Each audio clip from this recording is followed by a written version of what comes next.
સુરત શહેરમાં zone 2 LCBને information મળી હતી કે સલાબતપુરા પોલીસ સ્ટેશન વિસ્તારમાં એક જગ્યાએ MD ડ્રગ્સ એનું મુદ્દામાલ પડેલો છે અને જે આરોપી છે જે આ મુદ્દામાલનું પોઝિશન રાખે છે એનું નામ મોહમ્મદ અસલમ ઉર્ફે મારિયો પઠાણ કરીને છે. એ સલાબતપુરા પોલીસ સ્ટેશન વિસ્તારના ઉમરવાડો કરીને જે એરિયા છે એમાં રહેતો હતો. પોલીસે ત્યાં રેડ કરી. આના માટે સલાબતપુરા પોલીસની ટીમ એમના PI સાથે જઈ અને ત્યાં રેડ કરી હતી અને કાયદેસરની કાર્યવાહી કરી. એ દરમિયાન પોલીસને ત્યાંથી 279 ગ્રામ જેટલું MD ડ્રગ્સ મળી આવ્યું હતું. આ ડ્રગ્સની કિંમત 27,99,000 રૂપિયા જેટલી થાય છે.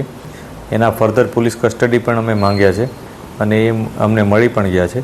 આ ઉપરાંત એ કોની પાસેથી લાવ્યો એની જે પ્રાઇમરી અમને ઇન્ફોર્મેશન મળી છે એમાં કામિલ કરીને એક વ્યક્તિ છે, એનું નામ સામે આવ્યું છે. આ વ્યક્તિ વિરુદ્ધ અગાઉ પણ સલાબતપુરા પોલીસ દ્વારા જ MD અને કોરેક્સની એક અગાઉ પણ NDPSનો કેસ કરવામાં આવ્યો હતો.